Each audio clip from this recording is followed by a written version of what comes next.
Hi, I'm Phyllis Smith, and welcome to Spotlight on eWomenNetwork. If you want to be successful, whatever that means to you, you first have to develop a healthy mindset. Well, what does that really mean? Mindset. It's one of those buzzwords you hear a lot of these days, like the word mindfulness. But what does it actually mean? Well, the dictionary says that mindset is the ideas and attitude with which a person approaches a situation, especially when these are seen as being difficult to alter. So today, I bring you, as you just saw, the CEO and founder of eWomenNetwork, Sandra Yancey, who takes mindset a step further. She calls it Worthset. Yeah. This shift could be the key, the one thing that is a game changer for you. So please welcome my boss and CEO, one of my favorite people in the whole world, of eWomenNetwork, CEO of eWomenNetwork, Sandra Yancey. So first of all, why Worthset? What does that mean? Well, you know, what I like to talk about Worthset over mindset, primarily because in some ways I think, Phyllis, and tell me if you agree, I think mindset is so almost overly used that it's lost a lot of its meaning. I think that it's just so vanilla now. It's so generic. Yeah, mindset. And Worthset, I think, pushes another button because mindset is all what you have here. But what I know is that real success comes from what you feel in here. And this is what Worthset is about for me. It's one thing to tell yourself something, it's another thing to feel it. And I think Worthset is the difference between what you are getting now versus what you really deserve. Yeah. Do you find that there are particularly women entrepreneurs who don't necessarily know their worth? Well, I think what happens is, yes, the short answer is absolutely yes. But I think the bigger answer really is asking yourself where does that come from? And I think a lot of it, what we don't realize, Phyllis, is so much about how we feel about ourselves comes from messages that we have heard when we were younger. And they could be things like me, things that I overheard. I remember overhearing, for example, that my mother was having a conversation with a woman. I believe it was a friend. I actually was very little. And the woman was talking about, money being the root of all evil, and that's just seven words. Money is the root of all evil. Yeah, 7 words. And my mother was listening to her, kind of like what you're doing right now, and nodding. And I didn't understand when I was little the difference between I'm tracking you nodding and I agree with you nodding. And it was things like that I know I had to do my own look at myself around my conversations around money and how that was hurting me and how it could help me in moving forward. So yeah, I think we get it from all different kinds of places and sometimes from the people that want the best for us, but it can sometimes really get in the way of how we look at things in our life as an adult, and we don't revisit a lot of the messages that we're reciting in our mind, and they replay in a very subconscious way and give us very poor results. Yeah, and worth actually has a double meaning. It could be our own self-worth, but it's also the worth in terms of our business and our success. Yes. And so tell us more about how, if you don't have the right worth set, how that can impact your business, really in a detrimental way. Yeah, I really believe in the end. I mean, I honestly believe, and hi Billy, I'm so glad that you're joining us. I really believe that, you know what, it's really your net worth is actually in direct relation to your self-worth. They are absolutely tied. You can't outgrow your feeling of yourself around your self-worth. You can't outgrow it. So if it isn't expansive and growing, it's the one thing I always say, and we're talking at the holiday season right now, it's the one thing I think to really say, this is the one thing, my self-worth, that I want 2 sizes too big so that I can grow into them. Right? I mean, so many times we're talking about restricting and weight and all of that thing in the holidays. But this is the one thing that you can say, you know what, I want this 2 sizes too big. and I want to grow into them. You want your self-worth to be so big that you give yourself permission to grow. And that's really, I mean, you can only grow to the extent that you allow yourself to grow. So if you're subconsciously constricting, hi Margaret, yourself from growing, you can't grow as big as you say. And that's why I think mindset is, we can say all this stuff, but if we don't believe it, and that's the difference between mind and worth to me, if you don't believe it, it doesn't matter what you say. And when you believe in your self-worth being really big, you will actually give yourself permission to grow into it. You know, where your energy goes is what grows, right? Yeah. Yes. So it's really interesting because you have this wonderful program, Monetize Me Now. And in it, you talk about mindset, but you actually give a very specific sentence, yes, where you give out a sentence and that helps people. They work through how to change those limiting beliefs. Exactly. So yeah. Go ahead. No, I think that there's a number of sentence stems that I like to guide people through. And there's two ways to kind of look at it. And the first, and it's important that you start in this order, that you begin to ask yourself, what is my most limiting belief around relationships, around money, around love, around being a working mother? What are my most limiting beliefs? I mean, even if you think it's positive, you still have to say, what's my most limiting belief around those things? Mm-hmm. And then you can ask yourself, if I do believe that, I think the more you learn, the more you earn. Mm-hmm. So if I am willing to always learn more, to continuously improve, what could be my most desired belief? So looking at it in terms of, on one side of the coin, what's my most limiting belief around money, love, relationships, being a working mother, and the list goes on. Then asking yourself, what could be my most desired belief around those exact same things? Money, love, relationships, being a working mother, success, what is my most desired? And then just seeing that gap, I think, is where you start, right? Yes. Always begin with the end in mind. Yeah. Mm-hmm. And once you understand that gap, now what you might need is to do a little bit of research. And today, you don't have to do that much, right? You might need to research, where am I getting this? Or how might I find information that could contradict my most limiting belief? Right? Like maybe I do go out and do a search on Google around, really successful, working mothers that have great relationships with their kids, right? And see how, wow, she did that. Why can't I do that too, right? Yes. Yeah. Yeah. So I think, sometimes it's easier said than done. I would love to get a test, something where you actually experienced, where you went from that limiting belief around money. Mm-hmm. What changed when that shifted for you? Can you pinpoint when that happened and what actually happened in your business? Well, it happened for me when I first got a coach. I mean, when I was first starting eWomenNetwork, what I realized is that, I came out of a very successful corporate career. So I thought, this is going to be a piece of cake. And I didn't understand the environment of being an entrepreneur. And so what made me successful in my past wasn't necessarily the same things that was going to make me successful as an entrepreneur. And I really struggled. And I got to tell you, I struggled so much that, it really rattled me. I felt like I was not only broke, but I was broken, and it scared me. And I went and got a coach. And it was in getting a coach that I really started to think about, what are some of my beliefs around success? And being a working mother, and in particular about money. And once I started reframing a lot of that stuff, I really saw things open up for me in a whole new way. And it really speaks to, Phyllis, and I think you know this, we've had this conversation before, you really got to pay attention to who you're hanging out with. Mm-hmm. I mean, you don't need a lot of people, believe it or not, in your close inner circle. You just need the right ones.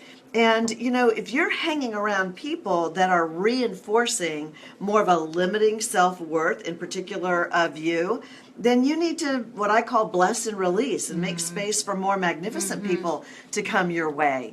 Yeah. you don't have to believe or adopt somebody else's opinion of you. You have responsibility for the fact nobody has responsibility for your self-worth more than you. You can't delegate it, and someone can't really give it to you. You have to own that yourself, and that's why it's your work.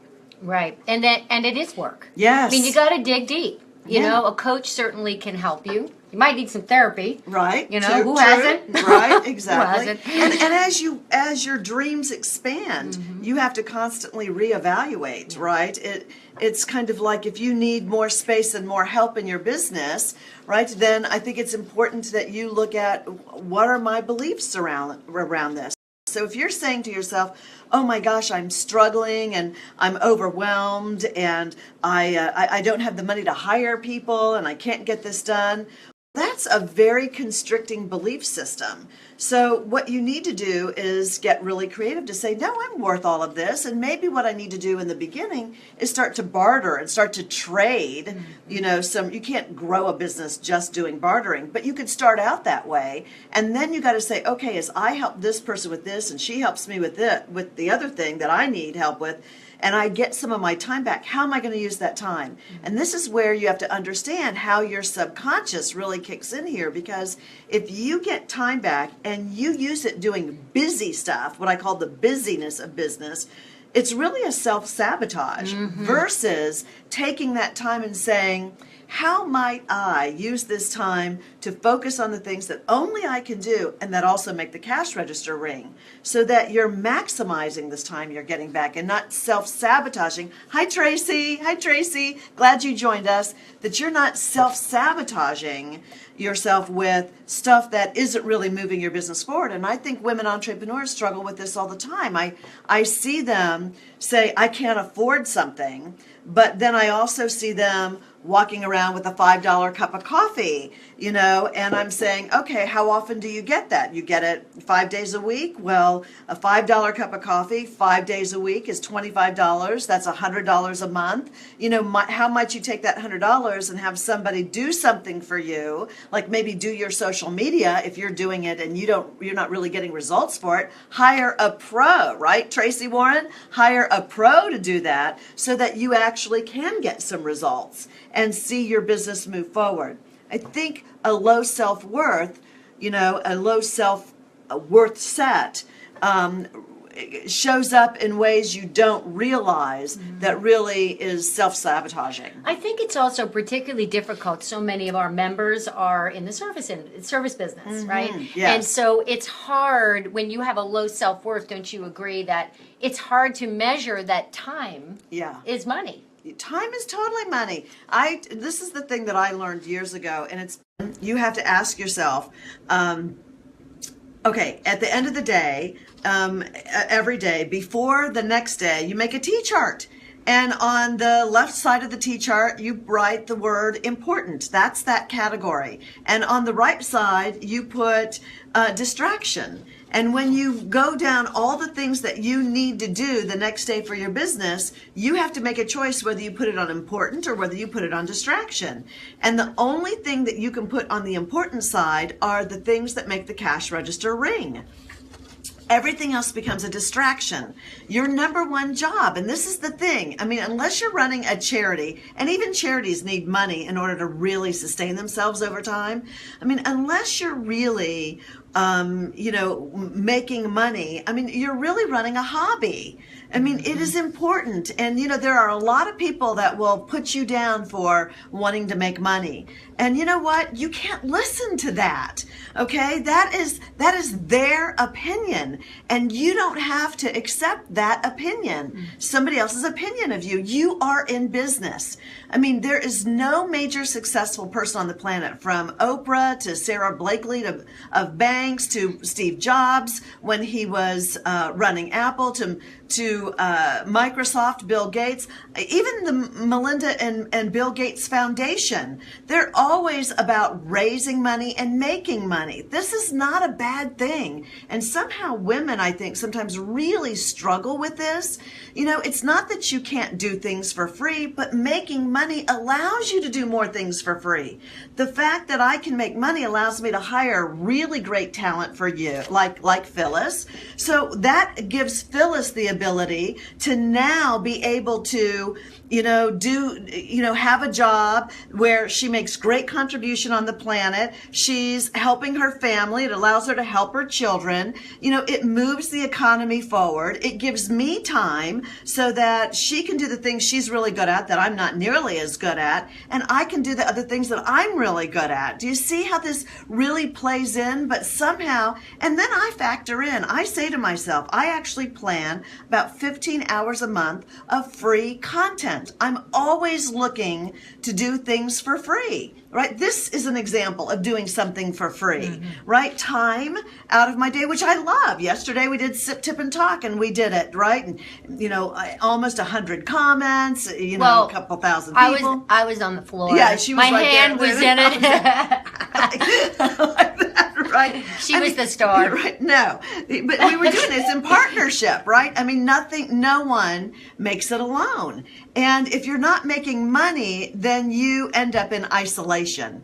And so Worthset, I believe, is really tied to the tapes you have, the subliminal tapes you have about making money. And when you catch yourself making fun of other people for making money, that actually says more about you than it does about the person that's doing that. Because you can't criticize the greatest companies on the planet, are making money or finding ways of making money. I mean, Jeff Bezos with Amazon, for years he didn't make money, but he always wanted to make money. He was on a plan to make money. He was clear he was going to make money, and now he's a billionaire, right? We don't make fun of him for that, right? He was always focusing on that. So I'm always watching the people that are jabbing, making little statements about other people, that are focused on generating revenue. That gives you the bandwidth. What I've learned is if you believe money is the root of all evil, like I used to believe, you're going to find all the bad things about making money. Because if someone's got bad character and they make money, they're probably not going to do really good things with it.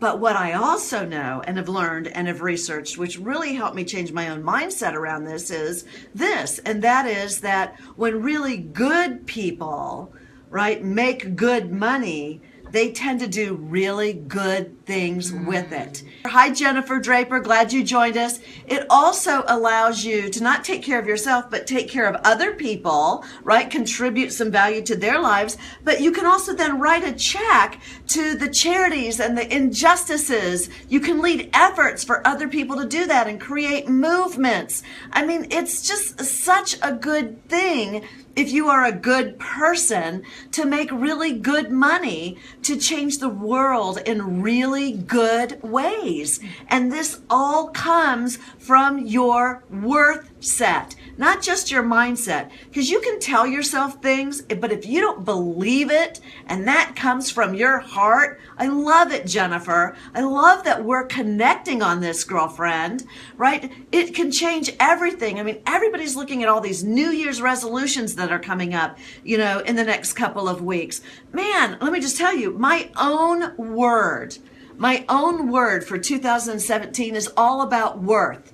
Because what I've realized is that I want to help women redefine their worth. We live a life of constricting. How can I, weigh less on the scale, right? How can I eat less calories? How can I wear a smaller size? I mean, all the ways in which we hold back. Your worth needs to be the things that you embrace and you say, I want this 2 sizes, 10 sizes too big, and I want to grow into that. I want to grow into my bigness, my magnificence, right? And so much of what women deal with every day is how can I have less wrinkles? You know, there's so much less going on in our lives, and we got to think about more. We got to think about bigger, and we got to embrace that bigness and have the bigger your dream, the bigger your self-worth, the bigger your results, the bigger your contributions to the planet, the more change you make. I mean, let us be the change we want to see in the world, right? As the Dalai Lama has so aptly and beautifully said. Right? And it comes not with just a shift in your mindset, it comes with a shift in your worth set. You know, you talk about less. Sandra actually had me do this really interesting exercise with somebody else where we had to look at the person and just look at them. Then we turned our backs to each other, and then each one of us had to do some change. Make some change, turn around, and then we had to notice what each one did to change. And it was so interesting because I did, the person I was doing it with, I was looking for what she took off. Right? I was not looking at what she might have added. Right. And tell us about that and how that plays into what you're talking about. And the most important thing is, as I watched you, the first thing you changed when I asked you to make a change, do you remember the first thing you changed? I think my necklace. Your ring. Oh, my ring. You took off your wedding ring. The first change that she made, the most valuable, if not monetarily significant. Yes. Important thing, she thought about what she had to give up. Oh my God! What? Oh Right? my goodness, that's like says volumes. Right. Go ahead. It speaks to our definition of worth. Yeah. What we have to give away versus what we can add to our lives, right? And part of worth is saying, I deserve to. Hi Liz, so glad you're with us. You joined us. So much of our life is saying, you know, I deserve. It's not what you get now, what you're getting now that defines your worth. It's what you believe you deserve, right? And you don't just say it. It's part of mindset. But worth set is what you allow yourself to believe. There are a lot of puppets out there saying one thing, but their actions don't match. You know, we have a saying in our house, we were raising our kids, and that is that your actions speak so loud, I can't hear a word you're saying. And this is really about you acting in accordance with what you believe. You know, sometimes the hardest part of the journey is believing that you're worthy of the trip, right? The hardest part of the journey. We all talk about it's the journey, not the destination. Lots of talk about that.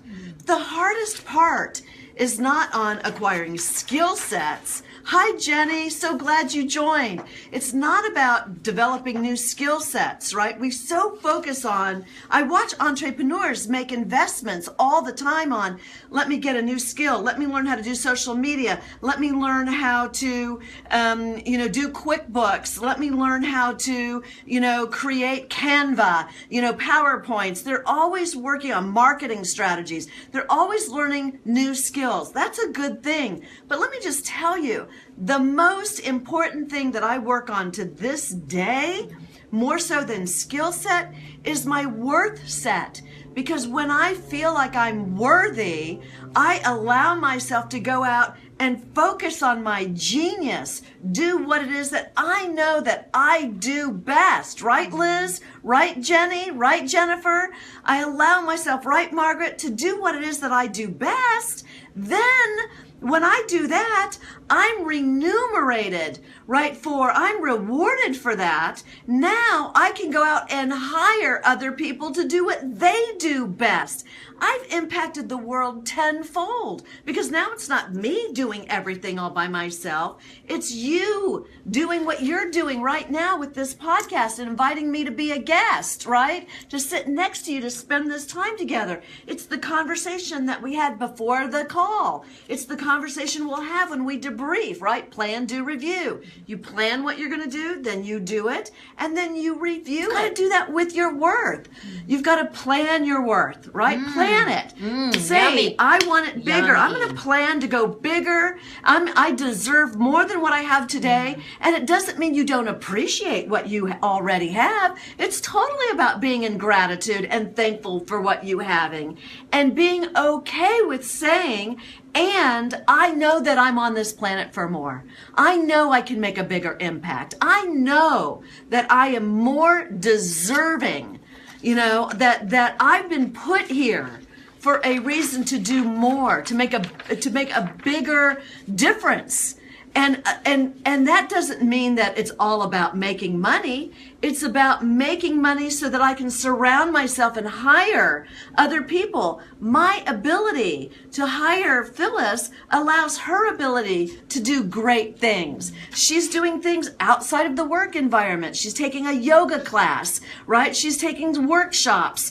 She's doing things because she has the money to do that. She can't just go do that. People aren't just going to say, hey, come and spend a whole day learning a new meditation technique and this and that for free. She's got to pay for that. So her ability to pay for that now allows that instructor to be remunerated, which means that she can invest in more marketing so that people find out about her. I mean, the ripple effect of all of us valuing our worth, is huge. It changes everything.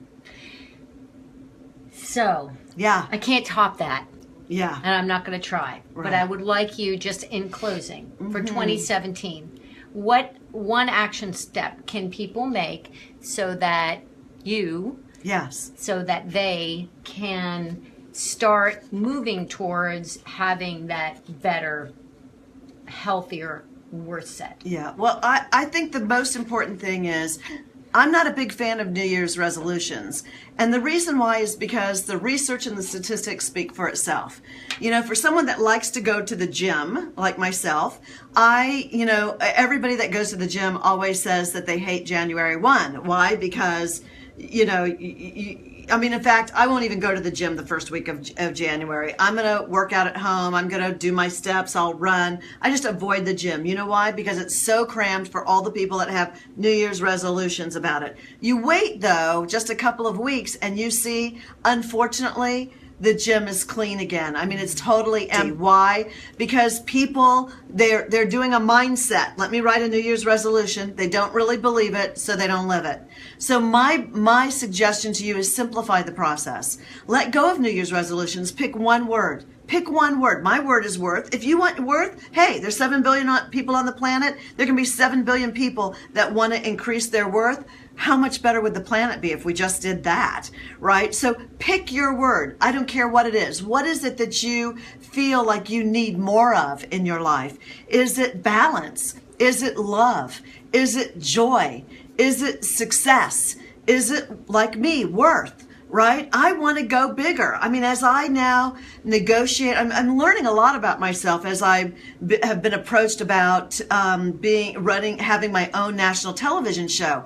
Let me tell you the tapes that have been going on in my head about worth. Am I worthy of that, right? How will I manage it if it doesn't work and it becomes a flop? And what will people think of me? That's helping me take a look at what I thought was a really high self-worth, and I still have room to grow. And what I can tell you is pick your word. It can just be one word that you want to see more of, that you want to experience more of, that you want to exude more of, that you want to observe more of. What is that word? Own that word. And then speak to it, journal about it, remind yourself every night about what you've done so that you're patting yourself on the back or whispering loving words in your own ear. You don't have to worry about being unduly modest if no one's hearing you boast. You know, it can be lonely and isolating as an entrepreneur. Sometimes you got to be responsible for some of your own stroking, you know, when nobody else is serving it up, right?